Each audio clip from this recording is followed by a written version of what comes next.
Sarah stood in the hallway of her apartment building, staring at her belongings piled carelessly outside her door.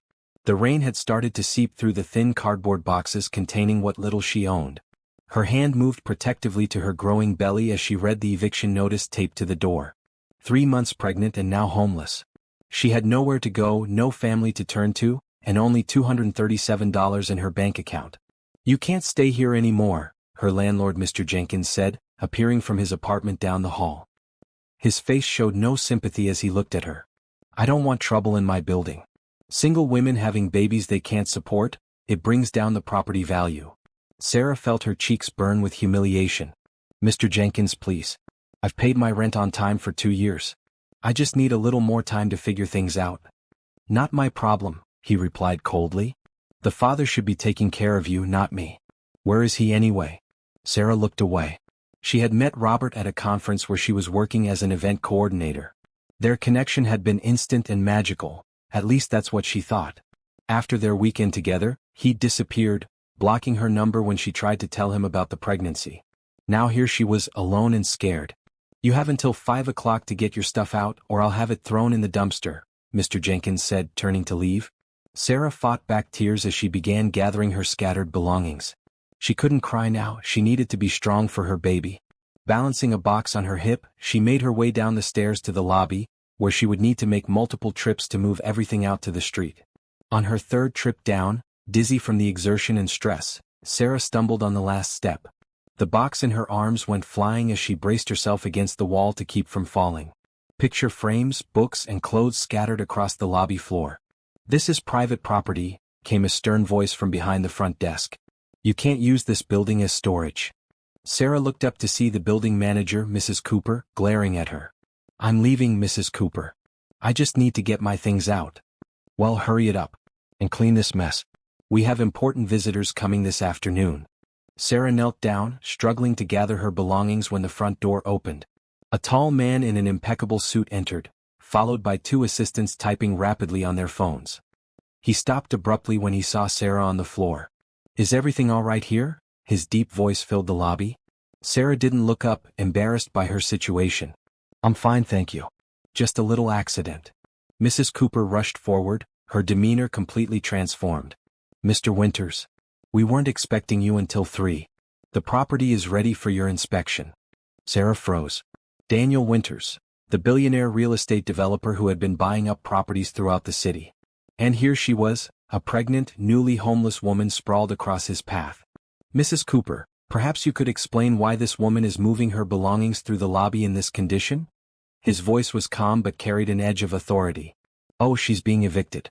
Couldn't keep up with her responsibilities," Mrs. Cooper replied dismissively. Sarah finally looked up, ready to defend herself, when her eyes met Daniel's. Something flashed across his face, recognition, shock, then concern. "Sarah?" he said, taking a step closer. "Sarah Johnson?" Sarah stared in confusion. How did this man know her name? Daniel dismissed his assistants with a quick gesture and knelt down beside her, helping gather her scattered belongings. "You probably don't remember me," he said quietly. "We met briefly at the Chicago Business Conference last winter. You were organizing the event." Sarah's mind raced back.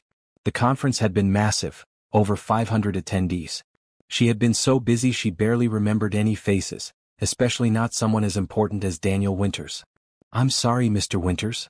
I don't recall." He smiled slightly. "You helped me find my way to the keynote after I got lost in the convention center. You were kind when everyone else was too busy networking to notice someone needing help." Sarah vaguely remembered assisting a man who had seemed lost, but she would never have guessed it was the famous Daniel Winters. Before she could respond, a sharp pain shot through her abdomen, making her gasp. Daniel's expression immediately changed to concern. "You need medical attention. Let me help you." "No, I need to get my things. I have to be out by 5, Sarah protested, trying to stand. Daniel's face hardened as he turned to Mrs. Cooper. "Call off this eviction immediately." "Sir, I can't do that. Mr. Jenkins owns the apartment and I just purchased this building this morning, Mrs. Cooper. I own it now. And I'm telling you, this eviction is cancelled." His voice left no room for argument. As Sarah tried to process what was happening, Daniel gently helped her to her feet. "Let me take you to a doctor to make sure you and your baby are okay. Then we can sort everything else out." Standing in the lobby of the building she thought she'd never see again, Sarah felt the ground shift beneath her feet. In the span of 30 minutes, she had gone from homeless to having the most powerful man in the city offering his help. She didn't know why and she couldn't understand what was happening, but for the first time in months she allowed herself to feel something dangerous: hope. The sleek black car moved silently through the busy streets as Sarah sat uncomfortably in the plush leather seat. Daniel Winters sat across from her, his attention divided between his phone and occasional glances in her direction. Neither had spoken since leaving the apartment building. Sarah's mind raced with questions. Why was this billionaire helping her? What did he want in return? No one did things out of pure kindness. She had learned that lesson the hard way. "We're heading to my private doctor," Daniel finally said, breaking the silence. "Dr. Ellis is excellent and discreet." "I can't afford a private doctor," Sarah replied, her voice small but firm. "And I don't need charity." Daniel looked up from his phone, his expression unreadable. "This isn't charity, Sarah. Consider it an apology." "An apology? For what?" Daniel's jaw tightened slightly. "For the way you were treated in a building I now own. That's not how I run my properties."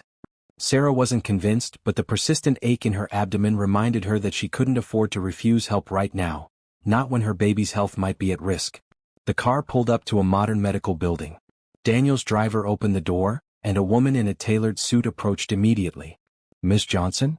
I'm Olivia, Mr. Winters' personal assistant. Dr. Ellis is waiting for you inside. I'll escort you." Sarah hesitated, looking back at Daniel, who remained in the car. "I have some business to attend to," he explained. "Olivia will make sure you have everything you need. When you're finished, we'll talk." Before Sarah could protest, Olivia was guiding her into the building, through a private entrance, and into an examination room that looked more like a luxury hotel suite than a doctor's office. Dr. Ellis, a warm woman with silver-streaked hair, greeted Sarah with a kind smile. "Let's make sure you and your baby are doing well, shall we?" The examination was thorough but quick. The ultrasound showed a healthy baby, though Dr. Ellis cautioned Sarah about her elevated blood pressure. "You need rest and reduce stress," the doctor advised. "Your body is showing signs of exhaustion. How much sleep have you been getting?" Sarah looked away. Between working 2 jobs and worrying about how to afford a baby on her own, sleep had become a luxury she couldn't afford. "That's what I thought," Dr. Ellis said gently. "I'm prescribing prenatal vitamins and recommending a follow-up appointment next week." When the examination was complete, Olivia returned to escort Sarah to a comfortable waiting room where a light meal had been arranged. Sarah hadn't realized how hungry she was until the aroma of fresh bread and soup reached her. "Mr. Winters will join you shortly," Olivia said before disappearing again. Sarah had just finished eating when Daniel entered the room. He had removed his suit jacket, and with his sleeves rolled up, he seemed less intimidating, almost approachable. "Dr. Ellis says you and the baby are healthy but you need rest," he said, sitting across from her. "I'd like to make you an offer." Sarah tensed. Here was the catch. "I'm opening a new luxury apartment complex next month. It's completely finished, just waiting for the official opening. I'd like you to stay in one of the units until you get back on your feet."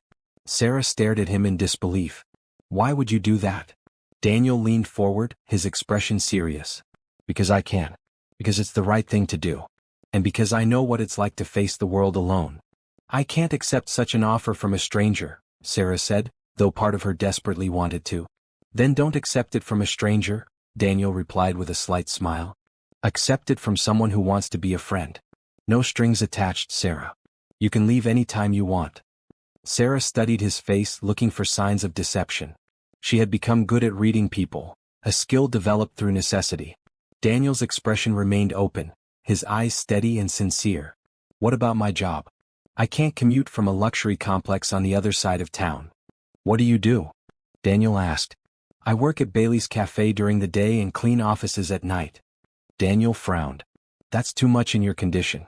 I might have an alternative. My foundation is looking for an event coordinator for our charity galas. With your experience from the conference, you'd be qualified." Sarah's eyes widened. "You want to give me a job too? Mr. Winters, this is too much." "Daniel, please. And it's not charity if you're qualified for the position. Think of it as convenient timing," he said. "The apartment and job offer are separate things. You can accept one, both, or neither. It's your choice." Sarah felt overwhelmed. This morning she had been homeless, and now a billionaire was offering her a place to live and a job. It seemed too good to be true. "Why help me?" There must be thousands of women in my situation. Daniel was quiet for a moment. Maybe I'm trying to balance the scales. I've been fortunate in my life, Sarah. Sometimes being able to help someone else is its own reward. Sarah wanted to believe him. After months of struggling alone, the idea of accepting help was tempting. But trust didn't come easily to her anymore. I'll accept the apartment temporarily, she finally said. And I'd like to learn more about the job. But I need to be clear, I'm not looking for anything beyond professional help. My focus is on my baby and building a stable life. Daniel nodded, respect evident in his expression. I understand completely. Olivia will handle the details. You can move in today and we can discuss the job tomorrow after you've rested. As they stood to leave, Sarah felt a curious mix of relief and apprehension. She was stepping into unknown territory, accepting help from a man whose world could not be more different from her own. Yet something told her this unexpected encounter might change her life in ways she couldn't yet imagine. What Sarah didn't know was that Daniel Winters had his own reasons for helping her. Reasons that went far beyond a chance meeting at a conference or a random act of kindness. As they left the doctor's office together, neither realized that their paths crossing was anything but accidental. The apartment was breathtaking. Floor-to-ceiling windows offered a panoramic view of the city, the late afternoon sun casting a golden glow across the polished hardwood floors. Sarah stood in the center of the living room, feeling completely out of place among the modern furnishings and high-end appliances. This is the two-bedroom unit, Olivia explained, leading Sarah through the space. Master bedroom here, second bedroom could be a nursery. Kitchen is fully stocked, and there's a home office space in the alcove. Sarah trailed her fingers along the cool marble countertop in the kitchen. This is bigger than my entire old apartment. Olivia smiled. The building has a 24-hour concierge, a gym, pool, and a private garden on the rooftop. Your access card is on the counter, along with a welcome package. After Olivia left, Sarah sat on the edge of the plush sofa, trying to process the day's events. Her few possessions, which Daniel had arranged to be collected from her old apartment, looked shabby and out of place in this elegant setting. A gentle knock at the door startled her. When she opened it, a young woman with a friendly smile stood there with several shopping bags. Ms. Johnson? I'm Tina from Personal Shopping Services. Mr. Winters asked us to provide some essentials for you. Before Sarah could protest, Tina had brought in a dozen bags and laid them on the sofa. Comfortable clothes, some maternity options, toiletries, and a few things for the baby. Mr. Winters said to tell you these are housewarming gifts, not charity. After Tina left, Sarah examined the contents of the bags. Everything was high quality but practical. Cotton dresses, comfortable shoes, a beautiful handcrafted wooden music box that played a lullaby when opened. A note attached read, "Every baby deserves a lullaby.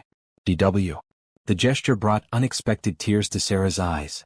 She hadn't realized how long it had been since someone had shown her kindness without expecting anything in return. That night, lying in the most comfortable bed she had ever slept in, Sarah allowed herself to believe that perhaps her luck was finally changing. Yet as she drifted off to sleep, a small voice in the back of her mind wondered what tomorrow would bring, and what Daniel Winters really wanted. The next morning, Sarah woke to sunlight streaming through windows she had forgotten to cover. For a moment she was disoriented, the unfamiliar luxury surrounding her. Then reality came flooding back. The eviction, meeting Daniel, his unexpected offer. She made her way to the kitchen where she discovered the refrigerator and pantry were fully stocked with healthy foods. As she sipped freshly brewed coffee, her phone buzzed with a text from an unknown number. Good morning. Olivia will pick you up at 10 a.m. to show you the foundation offices if you're feeling up to it. Daniel. Sarah replied with a simple, thank you. I'll be ready, then spent the next hour preparing for the day. The hot shower and new clothes made her feel more put together than she had in months. Precisely at 10 a.m., Olivia arrived to escort Sarah to the Winters Foundation headquarters, located in one of Daniel's buildings downtown. The foundation occupied the entire 15th floor, a bright, open space filled with people working purposefully at modern workstations. The foundation focuses on housing security, education, and healthcare access, Olivia explained as they toured the space. The events team is small but vital. They coordinate fundraisers, awareness campaigns, and community outreach programs. Sarah was introduced to Marcus, the foundation's director, who spent an hour discussing the event coordinator position with her. The job was perfect. Flexible hours, excellent benefits including health insurance, and a salary that made Sarah's eyes widen when Marcus mentioned the figure. We host 6 major events annually, plus smaller gatherings throughout the year, Marcus explained. With your background, you'd be starting with our summer gala in about 2 months. It's our second largest fundraiser. By the end of the meeting, Sarah had been officially offered the position. As she signed the employment papers, a sense of surreal gratitude washed over her. 24 hours ago, her world had been falling apart. Now she had a beautiful place to live and a job that not only paid well but allowed her to use her skills for something meaningful. After the meeting, Olivia showed Sarah to a small conference room where lunch had been arranged. Mr. Winters would like to join you if that's acceptable. Sarah nodded, suddenly nervous at the prospect of seeing Daniel again. When he entered a few minutes later, she was struck anew by his presence. He moved with the quiet confidence of a man accustomed to power, yet there was nothing arrogant in his manner. I hear congratulations are in order, he said, sitting across from her. Marcus says you're perfect for the position. Thank you for the opportunity, Sarah replied. I'm still trying to understand why you're doing all this. Daniel considered her question as he served himself from the lunch spread. Do you know what I remember most about our brief interaction at that conference? Sarah shook her head. I was running late for my keynote speech. Everyone was too busy networking to notice the lost man looking for the main hall. But you stopped what you were doing, probably something important, to help me find my way. Daniel smiled at the memory. You didn't know who I was, you just saw someone who needed help and offered it. That kind of genuine goodness is rare. Anyone would have done the same, Sarah said quietly. No, they wouldn't, Daniel replied with certainty. Most people are too focused on their own paths to notice others struggling beside them. You noticed. Sarah felt her cheeks warm under his steady gaze. I don't know what to say. You don't need to say anything. Just accept that sometimes good things happen, even in a world that often seems indifferent. They ate in comfortable silence for a few minutes before Daniel spoke again. I have a business dinner tonight, but I wondered if you might join me for breakfast tomorrow? There's a cafe near here that makes excellent pastries. Sarah hesitated, uncertain of his intentions. Mr. Winters. Daniel, please. Daniel, she corrected herself. I'm grateful for everything you've done, but I need to be clear. I'm not looking for complications in my life right now. Daniel's expression remained open, understanding. Just breakfast, Sarah. As friends. I promise there are no hidden expectations. Against her better judgment, Sarah found herself agreeing. There was something about Daniel that made her want to trust him, despite her reservations. As Sarah returned to her new apartment that afternoon, she felt both excited and cautious about the dramatic turn her life had taken. The foundation job seemed perfect, the apartment was beyond anything she could have dreamed of, and Daniel Winters was nothing like the cold, calculating billionaire she had expected. Yet as she placed a hand on her growing belly, Sarah reminded herself that she needed to be careful. Her priority was her child and creating a stable life. She couldn't afford to be swept away by kindness that might disappear as quickly as it had appeared. Tomorrow's breakfast would be friendly but professional. She would maintain boundaries and remember that fairy tales didn't happen in real life, especially not to women like her. What Sarah didn't realize was that Daniel had recognized something in her that resonated deeply with his own past, a connection that went beyond their brief meeting at a conference. As night fell over the city, both Sarah and Daniel found themselves thinking about the breakfast to come, each with their own hopes and fears about what might develop between them. The cafe Daniel had chosen was a small, cozy place tucked away on a quiet street, not the upscale restaurant Sarah had expected. Morning sunlight streamed through large windows, illuminating the mismatched furniture and walls lined with bookshelves. It was the kind of place where people came to linger over coffee and conversation. Daniel was already seated at a corner table when Sarah arrived. He stood to greet her, dressed more casually than she had seen him before in dark jeans and a simple button-down shirt. I hope this place is okay, he said as they sat down. It's one of my favorites in the city. It's lovely, Sarah replied, genuinely charmed by the cafe's warm atmosphere. Not what I expected. Daniel's eyes crinkled with amusement. Let me guess, you thought I only dined at exclusive restaurants with dress codes and champagne for breakfast? Sarah felt her cheeks flush. Something like that. I save those places for business meetings, Daniel explained. This is where I come when I want to remember what real life feels like. A friendly waitress took their order, almond croissants and coffee for both of them, and soon they were enjoying the fresh pastries, which were indeed as excellent as Daniel had promised. How are you settling into the apartment? Daniel asked. It's incredible, Sarah admitted, though I keep feeling like I'm staying at a luxury hotel rather than living there. It will feel like home soon enough, Daniel assured her. And the nursery, we should discuss how you'd like it set up. The foundation has designers who could help. Sarah set down her coffee cup with deliberate care. Daniel, I need to say something. I'm extremely grateful for everything, but this is all happening so fast. The apartment, the job, now offering to design a nursery, it feels like too much. Daniel studied her face. You're wondering what the catch is? Yes, Sarah said honestly. People don't do things like this without expecting something in return. Some do, Daniel replied quietly. Then, after a moment's hesitation, he continued. My mother was in a situation similar to yours once. Sarah's surprise must have shown on her face, because Daniel gave a sad smile. I don't share this story often, he said. My mother was young, pregnant, and alone when a family took her in. They gave her a place to stay, helped her find work. Without their kindness, I might have been born in a shelter or worse. What happened to her? Sarah asked softly. Daniel's expression grew distant. She worked incredibly hard to give me a good life. 3 jobs sometimes. But she never had quite enough security, never had the chance to build something lasting. She died when I was 17, heart attack, doctors said, but I think it was exhaustion from a lifetime of struggling. Sarah felt a lump form in her throat. I'm sorry. Don't be. She was amazing, strong, loving, determined.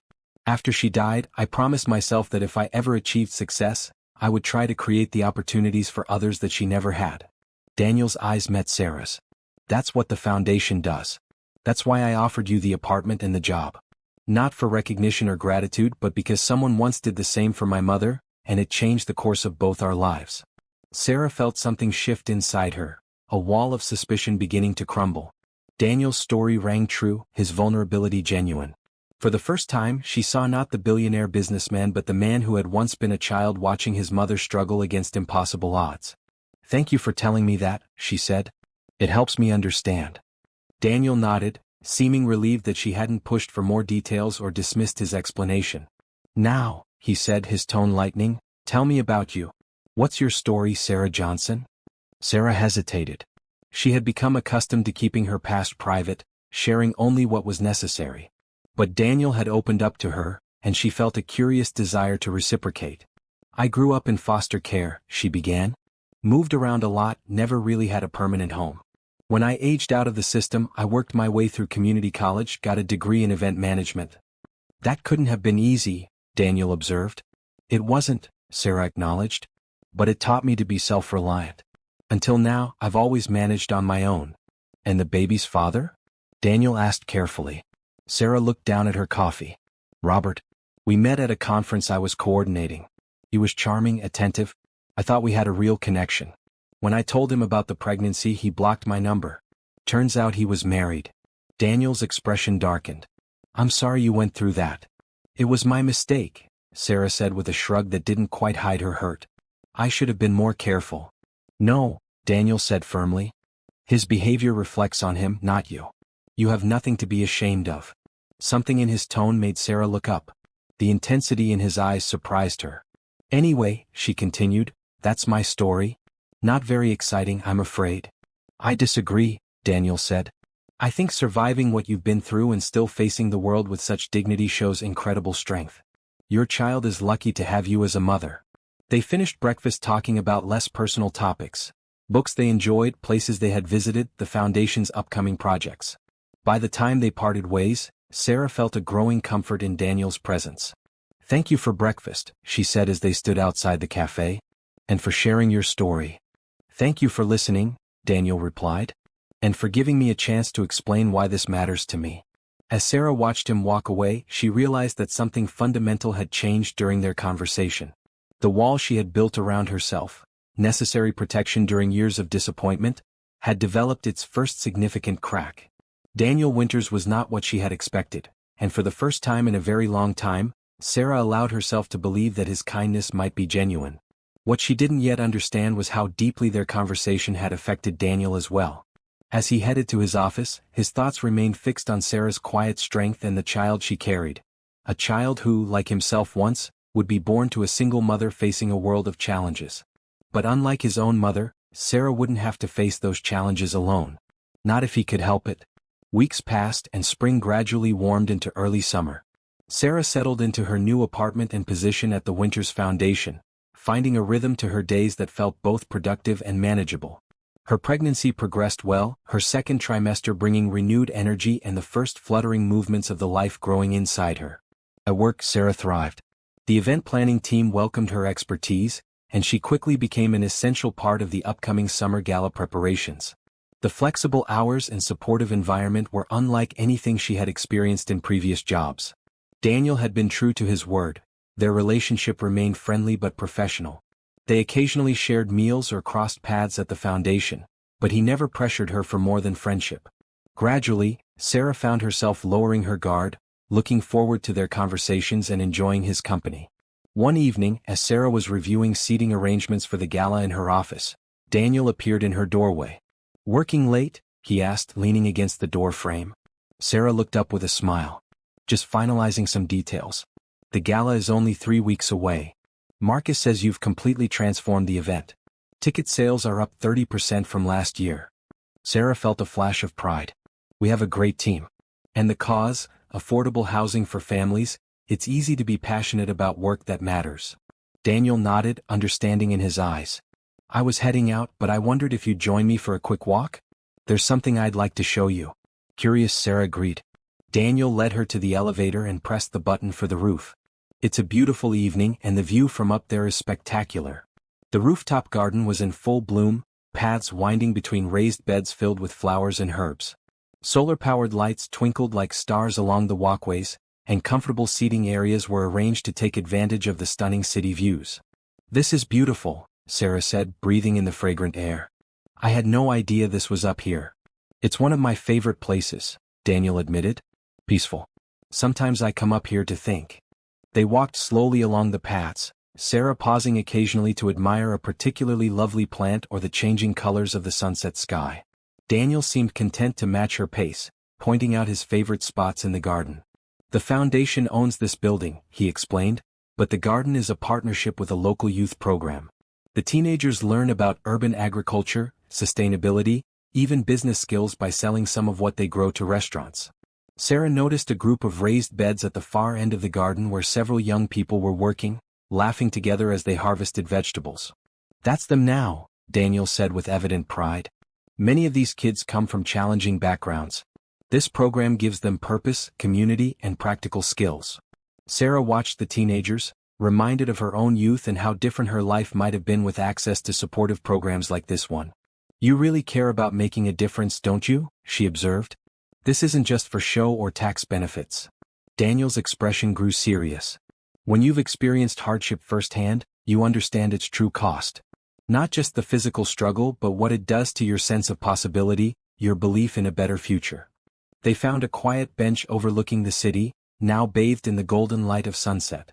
As they sat, Sarah felt the baby move, a strong kick that made her place a hand on her belly and laugh softly. "Active tonight?" Daniel asked. "Very. I think someone's doing somersaults in there."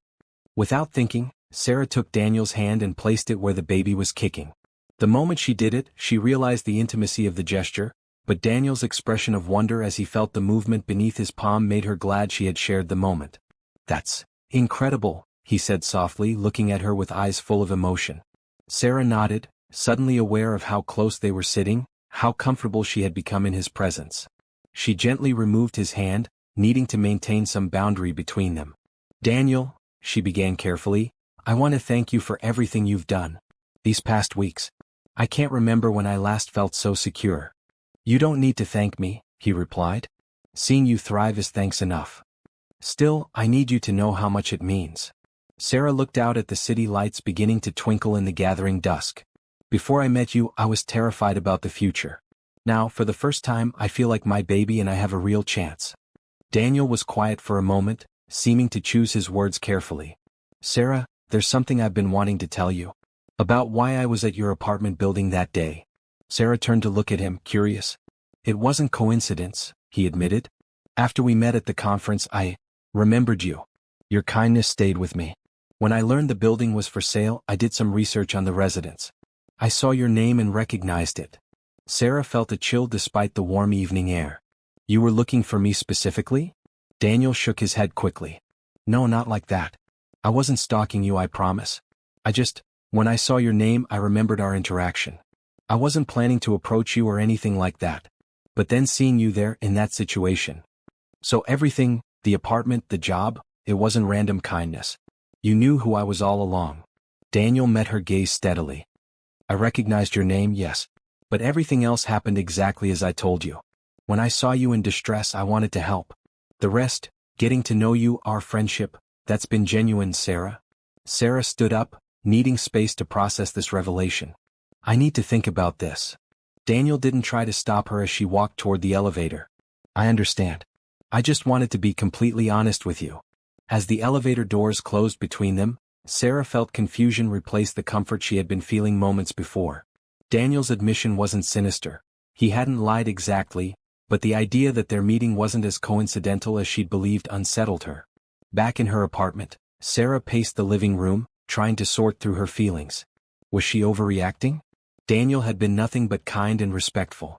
He had given her space, never pushed for anything beyond friendship. Yet trust came hard for Sarah. Too many people in her life had hidden their true intentions, offered kindness only to reveal ulterior motives. Was Daniel different, or was she being naive again? As she finally prepared for bed, exhausted from the emotional evening, Sarah's phone chimed with a text message from Daniel.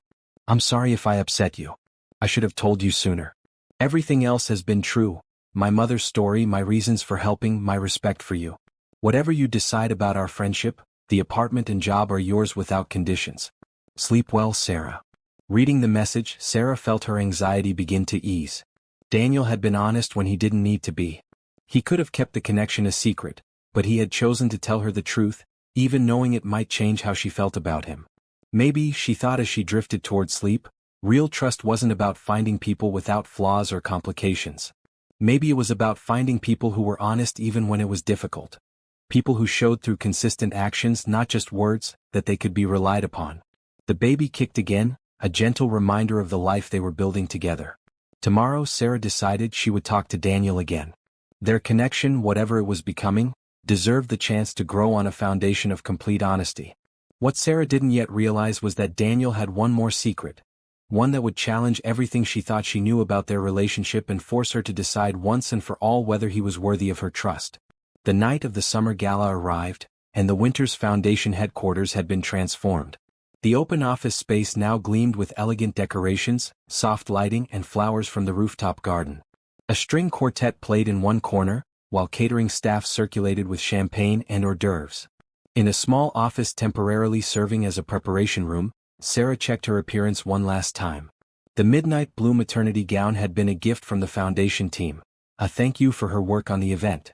The flowing fabric draped elegantly over her 6-month baby bump, and subtle silver embroidery caught the light when she moved. You look stunning, came a voice from the doorway. Sarah turned to see Olivia, elegant in a tailored black dress. The event is a success already. Full attendance, and the silent auction items are getting lots of attention. Sarah smiled, professional pride momentarily overriding her nerves. Is Daniel here yet? He just arrived, Olivia replied. He's greeting the major donors in the main hall. Since their conversation in the rooftop garden 2 weeks ago, Sarah and Daniel had reached a new understanding. After her initial shock at learning their meeting hadn't been entirely coincidental, Sarah had chosen to focus on what really mattered: Daniel's consistent kindness and respect.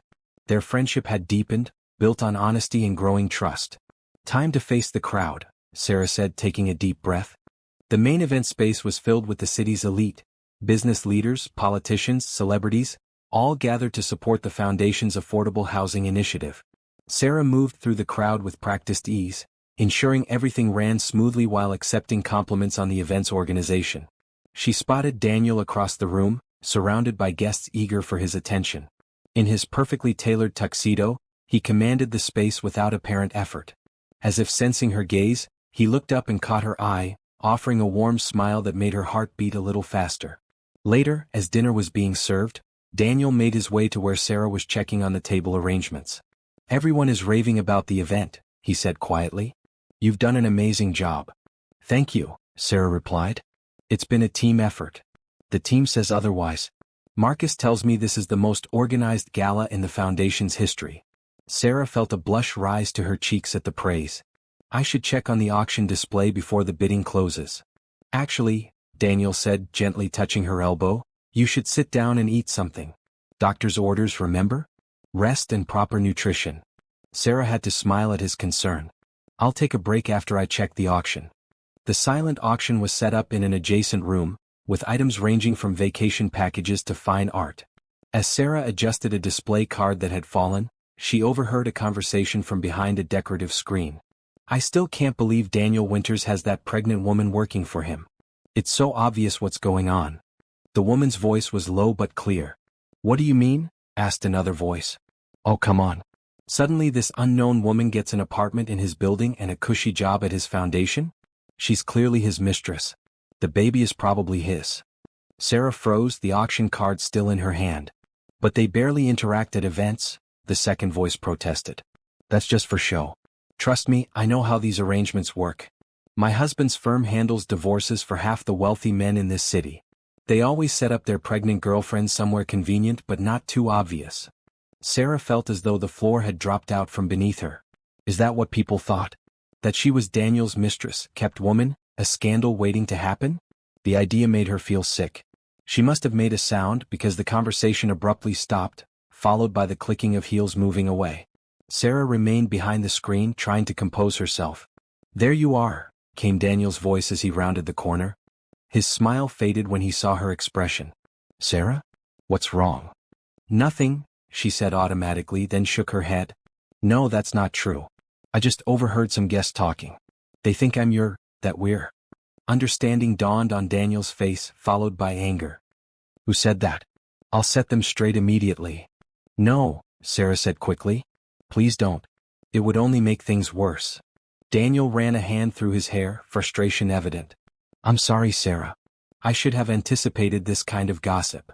It's not your fault, she replied, though part of her wondered if it was naive to have believed their arrangement wouldn't raise eyebrows. We should get back, she continued, straightening her shoulders. It's almost time for your speech. Daniel looked like he wanted to say more but nodded. We'll talk later. The rest of the evening passed in a blur. Daniel's speech about the foundation's work was powerful and well received. The auction raised record funds. By all measures, the gala was a tremendous success. But Sarah couldn't shake the uncomfortable feeling that had settled over her. Every glance, every whispered conversation now seemed potentially about her. By the time the last guests were leaving, she was exhausted both physically and emotionally. Daniel found her in the now quiet event space, supervising the cleanup crew. My driver is waiting to take you home, he said gently. The team can handle things from here. Too tired to argue, Sarah nodded. They walked in silence to the elevator and down to the waiting car. Only when they were seated inside, privacy partition raised, did Daniel speak again. I want to apologize for what happened tonight. Those rumors, they're exactly what I was trying to avoid by being careful about our interactions in public. So you knew people might think this, Sarah said, more statement than question. Daniel sighed. I knew it was a possibility. The world I operate in can be cynical. People often assume the worst motivations. Sarah looked out the window at the passing city lights. Maybe I've been naive. Of course people would wonder why you're helping me. Why would a billionaire care about a pregnant, homeless woman unless there was something more going on? Because it's the right thing to do, Daniel said firmly. Because you deserve it. Because, he stopped abruptly. Sarah turned to look at him. Because what? Daniel met her gaze, something vulnerable in his expression. Because from the moment we met, I felt a connection to you. Not romantic at first, just human. You were kind when you didn't have to be. That matters more than you know. The car pulled up to Sarah's building before she could respond. Daniel walked her to her door, the silence between them heavy with unspoken thoughts. Get some rest, he said finally. Tonight was a success because of you. Don't let a few gossips diminish that. Sarah nodded, suddenly too exhausted to untangle her feelings. Good night, Daniel. As she closed the door behind her, Sarah kicked off her shoes and sank onto the sofa. What had begun as a professional triumph had ended with uncomfortable questions she couldn't ignore. Was she foolish to believe in Daniel's altruism? Was she putting herself in a vulnerable position again by trusting someone whose world was so different from her own? And beneath these questions lay another, more troubling one that Sarah barely dared acknowledge. Was she developing feelings for Daniel that went beyond gratitude and friendship? As she finally drifted off to sleep that night, Sarah knew something had to change. The foundation job, the apartment. Both had become central to the future she envisioned for herself and her child. But if accepting Daniel's help meant being viewed as his mistress, was the security worth the cost to her dignity? What Sarah didn't realize was that Daniel was wrestling with his own dilemma. In helping her, he had inadvertently exposed her to the harsh judgment of his world. And there was still the matter of his final secret. The one truth he hadn't yet shared, the connection that had drawn him to her from the beginning. A truth that, once revealed, would either strengthen the bond between them or break it forever. A week after the gala, Sarah sat in Dr. Ellis's office for her regular checkup. The baby was developing perfectly, and her own health had improved significantly since moving into the apartment. "Your blood pressure is normal, which is excellent," Dr. Ellis said, making notes in Sarah's file. "How are you feeling otherwise? Any concerns?" Sarah hesitated. Physically she felt better than she had in months. Emotionally was another matter. "I'm fine," she replied automatically, then sighed. "Actually, that's not entirely true. I've been confused lately." Dr. Ellis set down her tablet, giving Sarah her full attention. "About the pregnancy? About my situation? The apartment, the job, Daniel?" Sarah trailed off, unsure how to articulate the tangle of feelings she'd been experiencing. "Have there been problems?" the doctor asked gently. "No, that's just it. Everything's perfect, too perfect. At the gala last week, I overheard people suggesting I'm Daniel's, that we're involved romantically, that the baby might even be his." Sarah placed a protective hand on her belly. "It's not true, but it made me realize how this all looks from the outside." Dr. Ellis considered this. "Does it matter what others think if you and Daniel know the truth?" "I don't know," Sarah admitted. "I've spent my life fighting to be taken seriously, to prove I can stand on my own. Now people see me as someone who traded companionship for security." "That seems to bother you more than it bothers Daniel," the doctor observed. "He's used to gossip. I'm not." Sarah looked down at her hands. "And there's something else. I think I might be developing feelings for him, real feelings beyond gratitude. But how can I know if it's genuine or if I'm just responding to his generosity?" Dr. Ellis smiled kindly. "The heart doesn't always follow logical paths, Sarah. But from what I've seen of you these past months, you're not someone who confuses gratitude with love." Well, the word hung in the air, giving shape to what Sarah had been afraid to name. "Whatever you decide," Dr. Ellis continued, "remember that your worth isn't determined by what others think. It's defined by who you are and the choices you make." Sarah left the appointment with the doctor's words echoing in her mind. Who was she now? The independent woman who had fought for everything she had? Or someone willing to accept help when it was offered with genuine care? That evening, Sarah was preparing dinner when her doorbell rang. Opening it, she found Daniel standing there, looking uncharacteristically nervous. "I hope I'm not interrupting," he said. "I wanted to talk to you and it felt too important for a phone call." Sarah invited him in, noting the tension in his shoulders as he followed her to the living room. "I've been thinking about what happened at the gala," Daniel began, declining her offer to sit. "About the rumors." "It's fine, Daniel. I overreacted." "No, you didn't. Your reputation matters. Your dignity matters." He paced across the room. "I've made a decision. I'm going to make a public statement about the Foundation's new housing program for single parents. I'll announce that you're the first recipient, chosen because of your qualifications and situation. It will clarify our professional relationship and put an end to the speculation." Sarah blinked, surprised by the solution. "You don't need to do that." "I do," Daniel insisted. "But before I make any announcements, there's something you need to know. Something I should have told you from the beginning."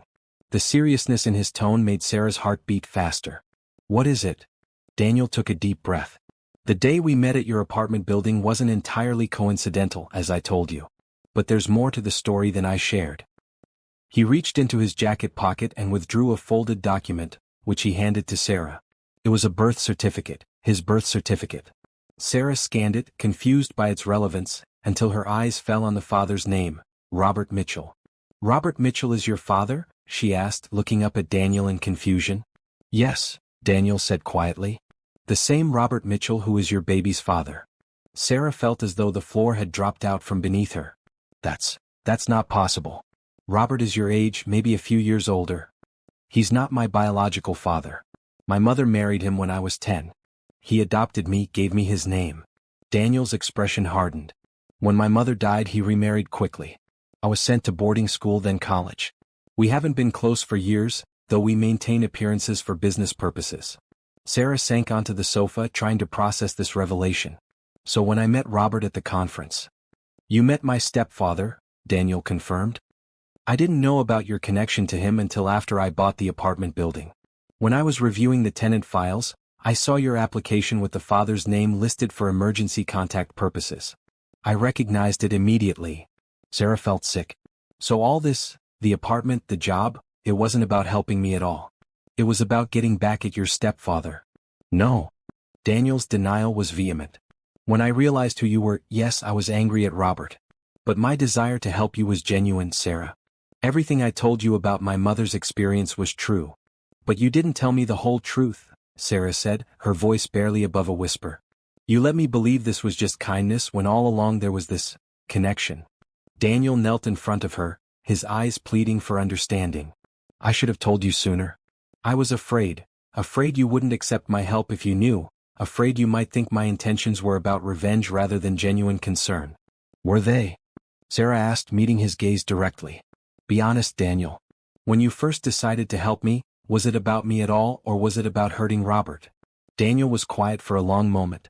Both, he finally admitted. When I saw your name connected to his, I was angry that he'd abandoned you, just as he'd essentially abandoned me. But when I met you, saw your situation, everything changed. My desire to help you became about you, Sarah. Only you. Sarah stood, needing distance. Does Robert know about any of this? About me living here, working for your foundation? No, Daniel said. We rarely communicate and never about personal matters. So I've been living in this bubble, thinking I was building a new life, when really I'm just a pawn in some family drama I didn't even know existed. The hurt in Sarah's voice was palpable. You're not a pawn, Daniel insisted, rising to his feet. Yes, I should have told you the truth from the beginning. That was wrong and I'm sorry. But everything else has been real, my respect for you, my admiration for your strength, He hesitated, then continued softly, my growing feelings for you. Sarah looked at him sharply. Feelings? What kind of feelings, Daniel? The kind I wasn't expecting, he replied, his voice low and honest. I care about you, Sarah. More than I should, perhaps. More than makes sense given our situation. Under different circumstances, this confession might have thrilled her. Now, it only added to her confusion. I need you to leave, she said quietly. I need time to think. Daniel nodded, accepting her request without argument. I understand. But please know that whatever you decide about me, about us, the apartment and job are yours. No conditions, no expectations. After he left, Sarah sat alone in the beautiful apartment that suddenly felt like a lie. The baby kicked inside her, a reminder of the innocent life that would be affected by her decisions. Everything she thought she knew about her relationship with Daniel had been built on a partial truth. He had helped her, saved her really, but had withheld crucial information. Could she trust him now? Should she? As night fell over the city, Sarah made a decision. Tomorrow she would confront the other person who had deceived her. It was time to face Robert Mitchell and hear his side of the story. Only then could she decide what kind of future she wanted for herself and her child, and whether Daniel Winters would be part of that future. What Sarah didn't realize was that her decision to contact Robert would set in motion events that would test not only her relationship with Daniel but everything she believed about herself and her capacity for forgiveness. Finding Robert Mitchell proved surprisingly easy. A quick internet search revealed he was the CEO of Mitchell Global Investments, with offices downtown. Sarah called his secretary, identifying herself simply as a former acquaintance, and secured a 15-minute meeting the following afternoon. As she rode the elevator to the top floor of the sleek office building, Sarah rehearsed what she would say. She wasn't seeking child support or recognition. She wanted closure, clarity, and perhaps a small measure of justice for being so callously dismissed. Robert's office suited his personality, impressive but impersonal, designed to intimidate. When Sarah was shown in, he was on the phone, his back to the door. He held up one finger without turning around, making her wait as he finished his call. When he finally faced her, recognition dawned slowly in his eyes, followed by visible discomfort. Sarah, he said cautiously. This is unexpected. I'm sure it is, she replied, remaining standing even when he gestured to a chair. I thought we should talk. Robert's gaze dropped to her obvious pregnancy, then quickly away. I assume that's why you're here. Partly, Sarah acknowledged. Though not for the reasons you might think. Robert moved to a small bar in the corner of his office. Drink? Water, perhaps? No, thank you. He poured himself a whiskey, took a fortifying sip, then turned to face her. Let's be direct, shall we? What do you want? Money? Recognition? The coldness in his tone confirmed everything Sarah had suspected about his character. I don't want anything from you, Robert. I came to tell you that I know who you are, not just the man I met at the conference, but Daniel Winter's stepfather. Robert's expression shifted from discomfort to shock. Daniel? What does he have to do with this? He's been helping me, Sarah said simply. He provided me with an apartment, a job at his foundation. All this time I thought it was just kindness. Last night he told me the truth, that you're connected. Robert set down his glass with a sharp click. That sounds like Daniel, always trying to prove something. Using you to get back at me, no doubt. Is that what you think? That I'm being used? Sarah felt a flare of anger. Do you ever consider that people might have genuine motives? That Daniel might have helped me because it was the right thing to do. Robert laughed, the sound devoid of humor. I've known Daniel longer than you have. Trust me, everything he does has an agenda. Like you. Sarah challenged. What was your agenda when you spent that weekend with me knowing you were married? What was your agenda when you blocked my number after I told you I was pregnant? Robert had the grace to look uncomfortable. That was a mistake. I was under a lot of pressure at the time. A mistake, Sarah repeated flatly. That's what you call abandoning a woman carrying your child? What do you want me to say? Robert asked, defensive now. That I'm sorry? Fine, I'm sorry. But the truth is, I have a life, a wife, a position, responsibilities. I couldn't append everything over a weekend fling. The dismissive way he referred to their time together stung, but Sarah refused to show it. I didn't come for an apology. I came because I needed to see for myself what kind of man you are. Now I know. She turned to leave, but Robert's next words stopped her. Has Daniel told you why he hates me so much? He asked. Has he told you about the money? Sarah turned back. What money? When his mother died, she left everything to him, but he was only 17. As his adoptive father, I became trustee of his inheritance. I invested it, grew it substantially. That initial investment is what he used to start his first company, the foundation of his entire empire. So you helped him, Sarah said, confused by this revelation. Robert laughed bitterly. That's not how he sees it. He believes I mismanaged the funds, that I should have grown his inheritance even more. The truth is, I did my best during a difficult market. But Daniel has never forgiven me for what he perceives as financial betrayal. Sarah studied Robert's face, trying to discern truth from manipulation. Why are you telling me this? Because you should know who you're dealing with, Robert replied. Daniel doesn't help people without expecting something in return. Whatever he's done for you, there's a price. There always is. Unlike you, who expects nothing in return for abandoning your child? Sarah shook her head in disgust. I think we're done here. As she reached the door, Robert called after her. He'll disappoint you, Sarah. When you're no longer useful to his narrative of himself as the great savior, he'll move on. That's who he is. Sarah left without responding, her mind racing. Robert was clearly bitter about his relationship with Daniel, but was there truth to his warnings? Had she exchanged one manipulative relationship for another? That evening, Sarah paced her apartment, replaying both conversations.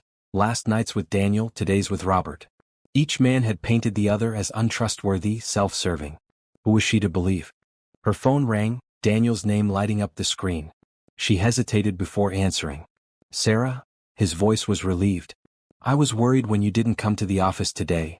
I took a personal day, she replied, not yet ready to tell him about her meeting with Robert. I understand. I just wanted to check on you, make sure you're okay after everything. Sarah sank onto the sofa. I don't know if I'm okay, Daniel. I'm trying to process it all. There was a pause before Daniel spoke again. Would it help to talk in person? I could come over, or we could meet somewhere neutral if you'd prefer. Sarah considered the offer. Part of her wanted to retreat, to protect herself from further complications.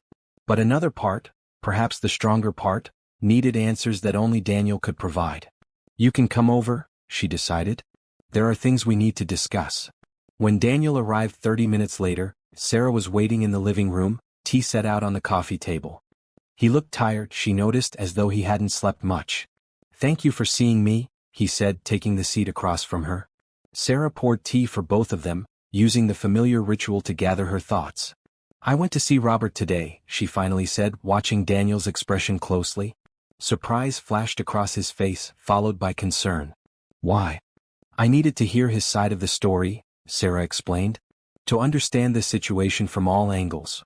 Daniel's jaw tightened. What did he tell you? Many things. He suggested your help wasn't as altruistic as I believed, that you were using me to get back at him. Daniel's eyes darkened. That's not true. He also mentioned money, your inheritance, his role as trustee. He claimed you resent him for how he handled your mother's estate. Daniel set down his teacup with careful control. Of course he would focus on that. Is it true? Sarah pressed. Partly, Daniel admitted. After my mother died, Robert did become trustee of my inheritance. And yes, there were disagreements about how the money was managed.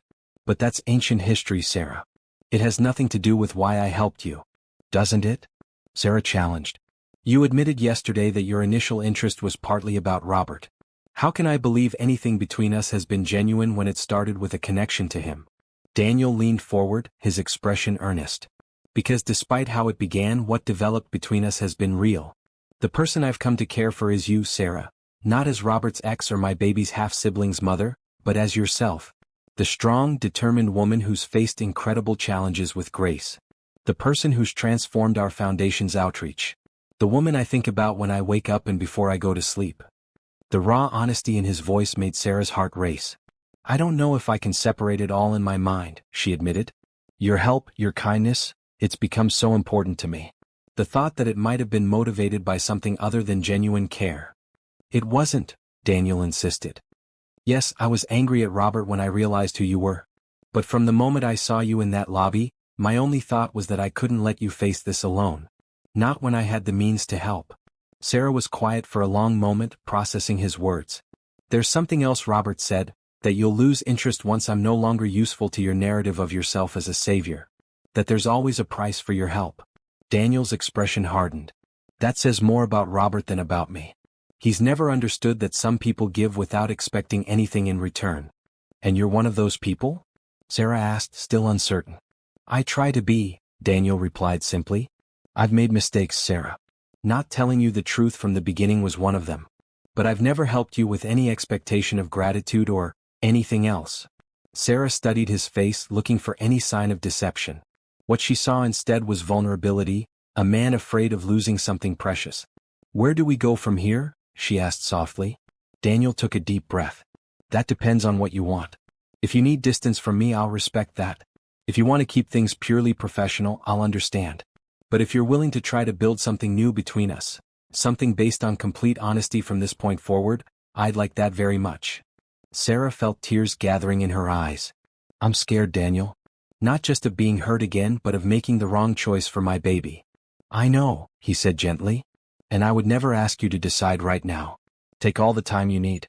Whatever you choose, I promise you'll never have to worry about your job or your home. As Daniel prepared to leave, Sarah walked him to the door. Before opening it, he turned to her, his expression serious. There's one more thing you should know. I've arranged to transfer ownership of this apartment to you. The paperwork will be delivered tomorrow. It's yours, Sarah, regardless of what happens between us. Sarah stared at him in shock. Daniel, I can't accept that. It's too much. It's not a gift, he explained. It's removing a potential complication. This way, you never have to worry that your home depends on your relationship with me. The gesture, its thoughtfulness, its respect for her independence, struck Sarah deeply. Without thinking, she reached for his hand, squeezing it gently. Thank you, she whispered. Daniel's eyes met hers, and for a moment, Sarah thought he might kiss her. Instead, he lifted her hand to his lips, pressing a gentle kiss to her knuckles before letting go. Good night, Sarah, he said softly, then turned and walked away. As she closed the door behind him, Sarah leaned against it, her mind a whirlwind of emotions. Daniel had hurt her by withholding the truth, yet his actions consistently demonstrated respect for her autonomy and genuine care for her well-being. Robert had shown his true character twice now, first in abandoning her, then in trying to poison her relationship with Daniel. As she prepared for bed that night, Sarah placed a protective hand over her growing belly. We're going to be okay, she whispered to her child. No matter what happens, we'll be okay. What Sarah didn't yet realize was that the confrontations of the day had set larger events in motion. Robert Mitchell was not a man who accepted defeat gracefully, and his brief meeting with Sarah had awakened old resentments and new concerns. The peace she hoped to find would be tested one more time before she could truly begin her new life. 2 days after her confrontations with Robert and Daniel, Sarah returned to work at the foundation. The staff welcomed her warmly, no one mentioning her absence or acting as though anything had changed. If Daniel had said anything about their situation, it wasn't evident in anyone's behavior. Sarah threw herself into post-gala work, sending thank you notes to donors, analyzing what had worked well and what could be improved for future events. The familiar tasks helped ground her, giving her space to think. Around noon, Olivia appeared in her office doorway. "Sarah? There's someone here to see you. She says it's important." Sarah looked up, puzzled. She wasn't expecting any visitors. "Who is it?" "She says her name is Claire Mitchell." The name sent a chill through Sarah. Mitchell, Robert's last name. "Did she say what this is about?" Olivia shook her head. "Just that it's personal. I can tell her you're busy if you prefer." Sarah hesitated, then shook her head. "No, it's fine. You can send her in." Moments later, an elegant woman in her 50s entered Sarah's office. Her tailored suit and perfect makeup spoke of wealth and careful attention to appearance. Her eyes, cool and assessing, immediately went to Sarah's pregnant belly. "Miss Johnson," she said, her voice controlled. "Thank you for seeing me without an appointment." Sarah stood, extending her hand. "Mrs. Mitchell, I presume?" "Yes." Robert's wife. Claire didn't take the offered hand, instead moving to sit in the chair facing Sarah's desk. "I think we should talk, don't you?" Sarah resumed her seat, maintaining her composure despite her racing heart. "What would you like to discuss?" "Let's not play games," Claire said, her tone sharp. "I know about your encounter with my husband. I know about the child you're carrying. And I know that Daniel has taken an unusual interest in your situation." "I see," Sarah said carefully. "And you're here because?" "I want to understand what your plan is," Claire replied. "What exactly do you hope to gain from all this?" The implication was clear, and Sarah felt her cheeks flush with anger. "I'm not trying to gain anything, Mrs. Mitchell. I didn't seek out Daniel's help, he offered it. And I certainly never planned to get pregnant by a man who lied about being married." Claire's expression remained impassive. "Perhaps not. But you've certainly accepted Daniel's generosity readily enough. An apartment, a job, who knows what else." "The apartment is now legally mine," Sarah said, remembering the paperwork that had arrived that morning. "And I earned this job based on my qualifications." "Of course," Claire's tone was dismissive. "But let's be honest about what's really happening here. You're carrying my husband's child, and now you've somehow entangled his stepson in your drama. It feels very calculated." Sarah took a deep breath, reminding herself that becoming emotional would only feed into Claire's narrative. "Mrs. Mitchell, I understand you're upset. But I'm not threatening your marriage or trying to extract anything from your family. I simply want to raise my child in peace." "A child who is biologically related to my husband," Claire pointed out. "A child who could one day make claims on his estate." "I have no interest in Robert's money," Sarah said firmly. "I've never asked him for anything and I never will." Claire studied her for a long moment. "Perhaps you're sincere. But surely you see how this appears. First you sleep with Robert, then you end up in Daniel's orbit. It's quite the coincidence." "It wasn't a coincidence," Sarah admitted. "Daniel recognized Robert's name when he saw it in my tenant file. But I had no idea about their connection until very recently." Claire raised an eyebrow. "So Daniel is using you to get back at Robert. And you're allowing it." "That's not," Sarah began, then stopped herself. How could she explain the complex truth of her relationship with Daniel to this woman who had already judged her? "Mrs. Mitchell, what exactly do you want from me?" "I want you to stop disrupting my family," Claire replied coldly. "Robert and Daniel have enough issues without you in the middle. And I want your assurance that you won't seek any kind of recognition or support for that child." Sarah felt her protective instincts flare. "This child is innocent in all this. They deserve respect even if you can't offer it to me." "Respect is earned," Claire said, standing. "So far, all I see is a woman who's managed to create quite a comfortable situation for herself through her connections to powerful men." Before Sarah could respond, the door to her office opened. Daniel stood there, his expression thunderous as he took in the scene. "Claire," he said, his voice cold. "What a surprise to find you here." Claire's smile was brittle. "Daniel, I was just having a chat with Ms. Johnson. Getting to know the newest addition to your foundation family." Sarah is one of our most valued team members, Daniel replied evenly. But I suspect that's not why you came. No, Claire admitted. I came because Robert told me about his conversation with Ms. Johnson. It seemed prudent to understand the situation better. Daniel moved to stand beside Sarah's desk, a silent show of support. And now that you've had your conversation, I trust you'll be leaving. Sarah has work to do. Claire gathered her purse, unruffled by Daniel's dismissal. Of course. We'll speak again soon, I'm sure. She paused at the door, looking back at Sarah. Do consider what I said, Ms. Johnson. About what's best for everyone involved. After she left, Sarah released a shaky breath. How did you know she was here? Olivia texted me, Daniel explained. She was concerned by Claire's demeanor. I came as quickly as I could. Thank you, Sarah said sincerely. That was uncomfortable. Daniel's expression softened as he took the seat Claire had vacated. Are you okay? What did she say to you? Sarah recounted the conversation, watching Daniel's face darken with each word. I'm sorry you had to deal with that, he said when she finished. Claire has always been protective of the Mitchell family image. She thinks I'm trying to cause trouble, Sarah said, still shaken by the encounter. That I'm using you to get to Robert somehow. Daniel shook his head in disgust. Claire sees manipulation everywhere because that's how she operates. She and Robert deserve each other. She seemed genuinely concerned about her family. She's concerned about appearances, not people, Daniel corrected. Claire married Robert for his money and position. Their marriage is a business arrangement more than anything else. Sarah frowned. How do you know that? Daniel sighed. Because Robert told me years ago when he was trying to explain why he could never love me like a real son. He said he'd already given all the love he was capable of to his first wife, my mother. His marriage to Claire was about convenience, social standing. He warned me not to expect a family from them. The pain in Daniel's voice made Sarah's heart ache. So much of his behavior, his distance from Robert, his passion for helping others, his understanding of Sarah's situation, suddenly made more sense. I'm sorry, she said softly. That must have been painful to hear. Daniel shrugged, trying to seem unbothered though his eyes told a different story. It was a long time ago. I've made peace with it. Sarah wasn't convinced, but she didn't press the issue. What should I do if Claire comes back? Or if Robert tries to contact me again? You don't have to speak to either of them, Daniel assured her. But if they do approach you, I'd like to know about it. Not to interfere, he added quickly, just to be aware. Sarah nodded, grateful for his support without overstepping. I should get back to work. We have the donor thank you letters to finish. Daniel stood. Of course. Just take it easy, okay? Doctor's orders. As he turned to leave, Sarah called after him. Daniel? Thank you for coming when Olivia called. It meant a lot not to face Claire alone. Daniel's smile was warm. You're never alone anymore, Sarah. Not if you don't want to be. The sincerity in his words stayed with Sarah throughout the day.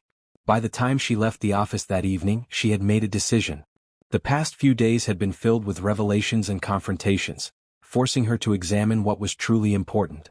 She was tired of letting fear and others' judgments dictate her choices. The following day was Saturday. Sarah woke early, made herself breakfast, and spent the morning preparing for what she planned to do. Around noon, she texted Daniel. Would you like to come over for dinner tonight? I'm cooking. His reply came quickly. I'd love to. What time? Can I bring anything? 7 o'clock, just yourself. Sarah spent the afternoon preparing her favorite recipes, comfort food her foster mother had taught her to make. By 6:30, the apartment was filled with delicious aromas, and Sarah had changed into a simple but pretty maternity dress. When Daniel arrived, looking casual in jeans and a button-down shirt, he carried a small gift bag and a bouquet of wildflowers. I know you said not to bring anything, he said with a smile, but I couldn't come empty-handed. The flowers were beautiful, not the formal roses or lilies a typical billionaire might choose, but an assortment of colorful wildflowers that reminded Sarah of summer meadows. They're perfect, she said, genuinely touched by his thoughtfulness. Thank you. As she arranged them in a vase, Daniel placed the gift bag on the counter. This is for the baby, he explained. I saw it and couldn't resist. Inside was a handcrafted wooden mobile of stars and moons, painted in gentle colors. It's beautiful, Sarah said softly. It's made by a woman whose family the foundation helped last year, Daniel explained. She started a small business creating nursery items. I thought it would be perfect for the baby's room. The dinner was relaxed, their conversation easy and warm. They avoided discussing Robert and Claire, focusing instead on foundation projects, books they'd both enjoyed and Sarah's plans for the nursery. After dessert, they moved to the living room with cups of decaf coffee. The moment felt right and Sarah took a deep breath. "I've been doing a lot of thinking," she began. Daniel set down his cup, giving her his full attention. About us. About what I want for my future, and my baby's future." Sarah met his gaze directly. "The past few days have been difficult, but they've also brought clarity. I've realized something important." "What's that?" Daniel asked, his voice gentle. "That despite how our connection began, what's grown between us is real. I care about you, Daniel. Not because of what you've done for me but because of who you are, your kindness, your integrity, your willingness to acknowledge your mistakes." Daniel's expression softened. "Sarah, please let me finish," she said, needing to get the words out. "I don't know exactly what this is between us or where it might lead, but I do know that I want to find out. I'm ready to move forward, together if that's what you want too." Daniel took her hand, his touch warm and steady. "It is. More than anything. There's just one condition," Sarah continued. "Complete honesty always. No more secrets, no matter how difficult the truth might be." "I promise," Daniel said solemnly. "No more secrets." As Sarah looked into his eyes, she felt the last of her walls crumble. She leaned forward and Daniel met her halfway. Their first kiss was gentle, tender, a promise of the future they might build together. When they parted, Daniel rested his forehead against hers. "I've wanted to do that for a very long time," he confessed. Sarah smiled. "Me too." That night, as Daniel prepared to leave, they made plans for the following day: a walk in the park, lunch at Sarah's favorite cafe. Simple things, the foundation of something that felt surprisingly normal despite their unusual beginning. At the door, Daniel kissed her once more. "Good night, Sarah." "Good night, Daniel." As she closed the door behind him, Sarah placed a hand on her belly, feeling the baby kick as if in approval. "We're going to be okay," she whispered, and this time she truly believed it. What Sarah couldn't know was that across town, Robert and Claire Mitchell were discussing her, their conversation tense and calculating. The piece she had found would face one final test before she could truly claim the happiness she deserved. The weeks that followed were some of the happiest of Sarah's life. Her relationship with Daniel blossomed, built on the foundation of honesty they had established. They took things slowly, spending time together whenever their schedules allowed, getting to know each other in the simple ways that matter. Daniel proved to be thoughtful and attentive, yet respectful of Sarah's independence.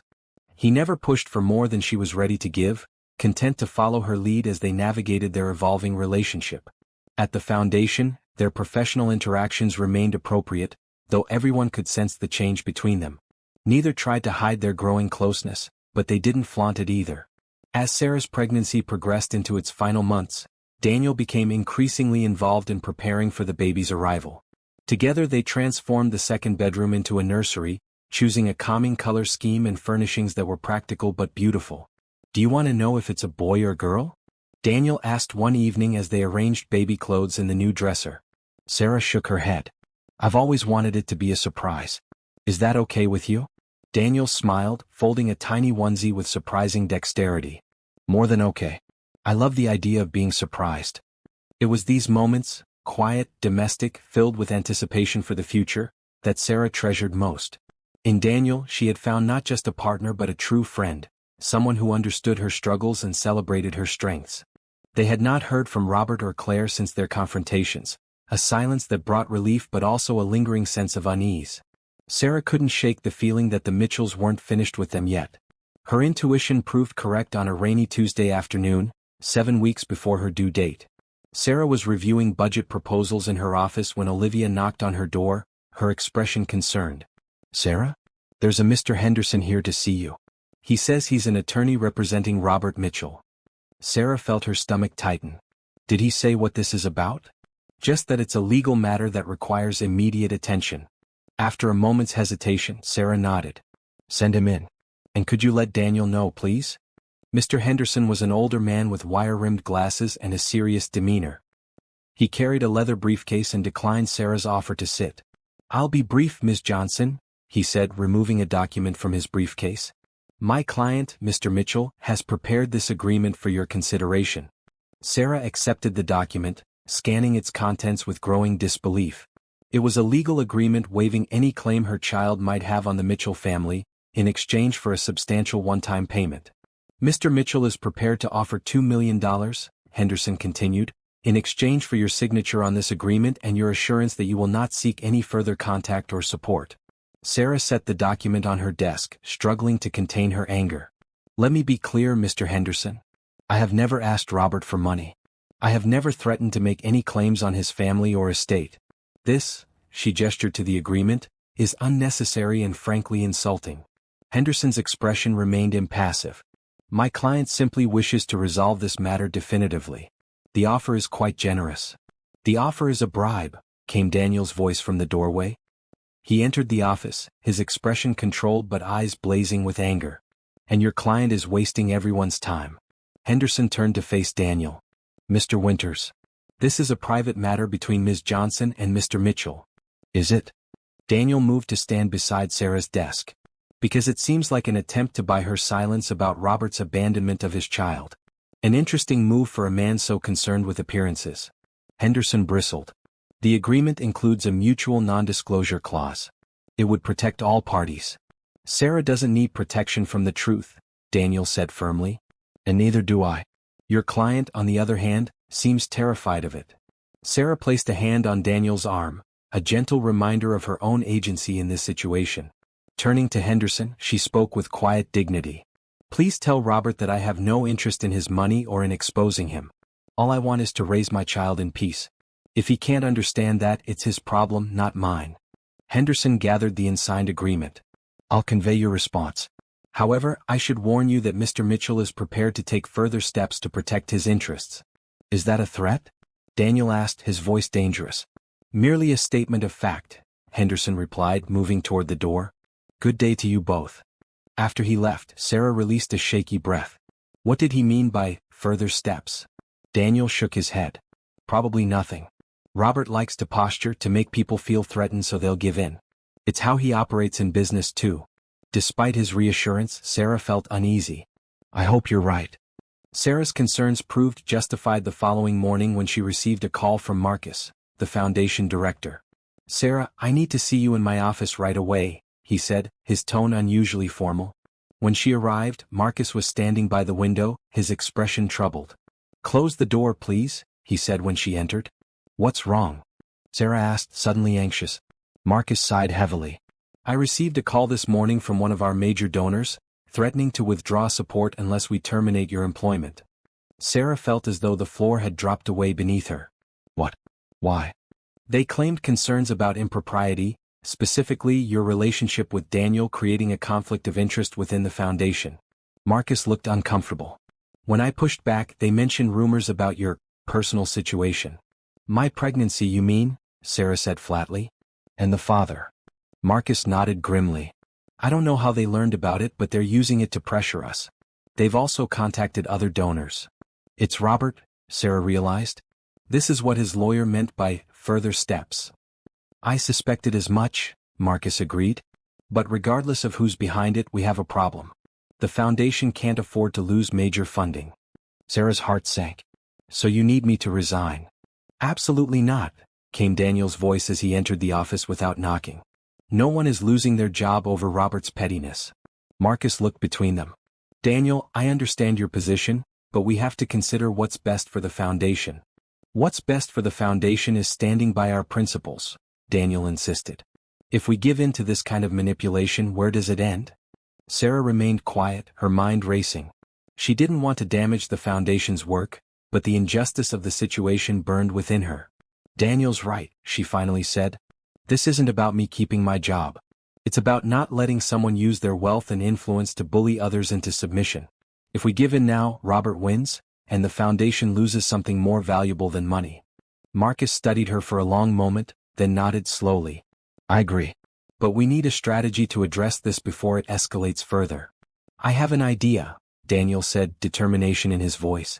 But I'll need both of your support. 3 days later, the Winters Foundation hosted an impromptu press conference. Key donors, board members, and local media filled the main hall, curious about the short-notice announcement. Daniel took the podium, projecting calm confidence as cameras flashed. Sarah stood to one side with Marcus, her heart pounding with a mixture of anxiety and resolve. "Thank you all for coming on such short notice," Daniel began. "The Winters Foundation has always been transparent about our mission and our methods. Today, I want to address some rumors that have been circulating about our organization and our staff." He paused, surveying the room. "Recently, attempts have been made to pressure the foundation into terminating a valuable team member based on her personal circumstances, specifically her pregnancy as a single mother. These attempts included threats to withdraw financial support." A murmur spread through the assembled crowd. "Let me be clear," Daniel continued, his voice firm. "The Winters Foundation was established to help people facing difficult circumstances, not to judge them. We will never compromise our values for money, no matter how substantial the amount." He gestured toward Sarah. "Sarah Johnson joined our team based on her exceptional qualifications. Her work has strengthened our outreach and improved our events significantly. The fact that she is expecting a child as a single mother is irrelevant to her professional capabilities, and it should be irrelevant to our donors." Sarah felt a swell of gratitude and pride as Daniel continued. To address the other rumor directly, "Yes, Ms. Johnson and I have developed a personal relationship. This relationship began after her employment and has been disclosed appropriately to our board of directors, who have implemented proper oversight measures." Daniel's expression softened slightly. "I believe in transparency, but I also believe in privacy. No one should have their personal life weaponized against them, especially not a woman preparing to bring a child into the world." He looked directly at the cameras now, his next words calculated and precise. "If any donors feel they cannot support an organization that stands by these principles, we respect their decision to withdraw their support. Others who share our commitment to compassion without judgment are welcome to take their place." The boldness of the statement sent another ripple through the audience. Daniel was essentially daring Robert and his allies to follow through on their threats, publicly challenging their attempt at manipulation. After the press conference, as reporters dispersed and foundation staff returned to work, Sarah approached Daniel in his office. "That was quite a statement," she said, closing the door behind her. Daniel looked up from his desk. "Too much?" "No," Sarah smiled. "It was perfect. Thank you for standing up for me, for us." "Always," Daniel promised, rising to embrace her.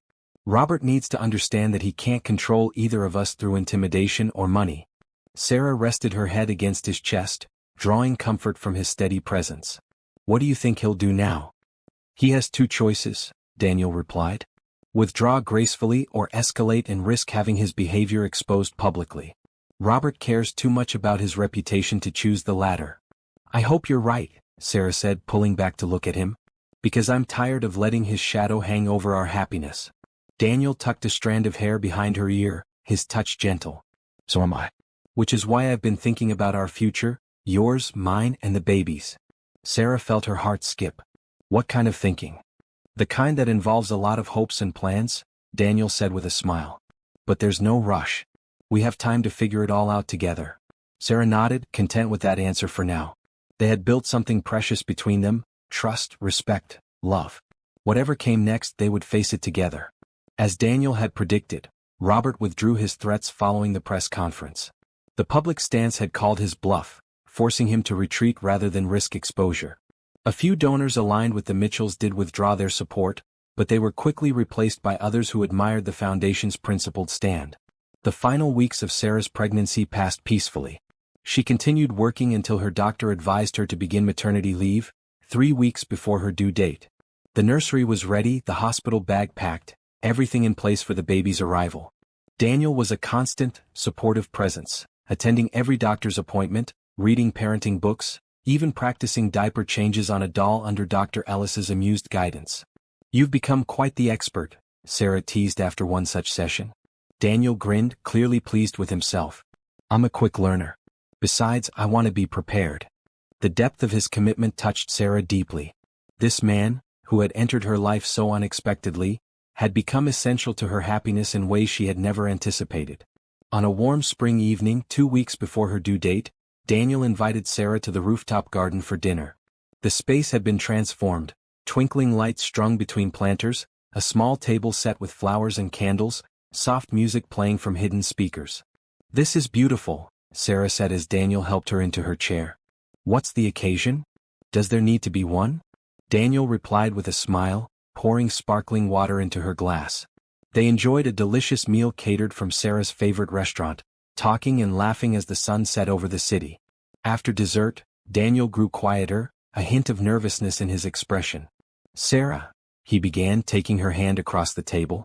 "These past months have been the happiest of my life. Meeting you, however complicated our beginning, was the best thing that's ever happened to me." Sarah felt tears gather in her eyes, hormones amplifying her emotions. "It's been pretty wonderful for me too," she said softly. Daniel left his chair, carefully lowering himself to one knee beside her. "I had a whole speech prepared," he admitted with a self-deprecating smile, "but now all I can think to say is that I love you. I love the family we're creating together. And I would be honored if you would marry me." He produced a ring, a simple but beautiful diamond in a vintage setting. "It was my mother's," he explained. "The one thing of hers I've kept all these years." Sarah looked from the ring to Daniel's hopeful face, her heart overflowing with emotion. "Yes," she whispered, then laughed through her tears. "Yes, of course I'll marry you." Daniel slipped the ring onto her finger, then leaned forward to kiss her, his happiness matching her own. As they embraced, Sarah felt a sharp pain low in her abdomen. "Ouch," she said, pulling back with a surprised laugh. "Someone's excited about the engagement." Daniel placed a gentle hand on her belly. "Is the little one kicking?" Before Sarah could answer, another pain, stronger than the first, made her gasp. "I don't think that's a kick," she said, suddenly realizing what was happening. "I think I'm in labor." 8 hours later, in the early hours of the morning, Sarah gave birth to a healthy baby girl. Daniel had stayed by her side throughout the labor, his steady support giving her strength when the pain seemed overwhelming. Now, as Sarah held their daughter for the first time, she marveled at the tiny features, the perfect miniature nose, the rosebud lips, the wisps of dark hair. "She's beautiful," Daniel whispered, perched on the edge of the hospital bed. "Just like her mother." Sarah looked up at him, seeing the love and wonder in his eyes. "Would you like to hold her?" Carefully, Daniel took the newborn in his arms, cradling her with natural ease. "Hello, little one," he murmured. "I've been waiting so long to meet you." "We need to give her a name," Sarah said, watching the two most important people in her world. Daniel nodded, gently rocking the baby.